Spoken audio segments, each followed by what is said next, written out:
In today's video, I'm going to teach you how to add social media icons to your Notion page.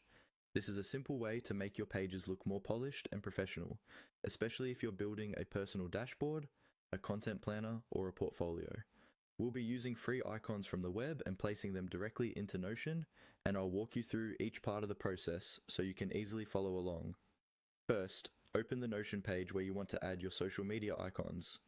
This could be an existing page you already use, or you can quickly create a new one. Make sure you're in edit mode so you're able to paste and move things around on the page. Next, open your web browser and go to Google. In the search bar, type something like social media icons or social media symbols.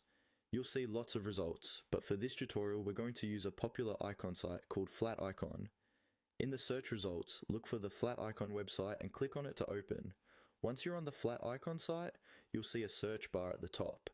Type in the specific social media platform you're looking for, such as Instagram, Twitter, or LinkedIn, or just search for Social Media Pack if you want multiple icons in a similar style. Browse through the results and take your time to choose an icon style that matches the look and feel of your Notion setup. For example, you might prefer simple outline icons, colorful badges, or minimalist monochrome designs. When you find an icon you like, click on it to open the detailed view. On this page, you'll usually see different download options. What we want is to copy the image inside that icon preview. Look for an option or a button that allows you to copy the image as a PNG, or right-click the icon preview and choose the option to copy the image as PNG from your browser menu. The key is to copy the actual image, not just the link.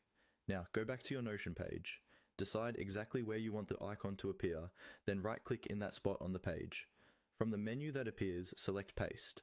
The social media icon you copied will appear directly on your Notion page as an image. You can then resize it by dragging the corners, or move it around to position it exactly where you want. Repeat this process for each social media platform you want to add, keeping the same style of icons for a consistent look. And that's it. You've successfully added social media icons to your Notion page.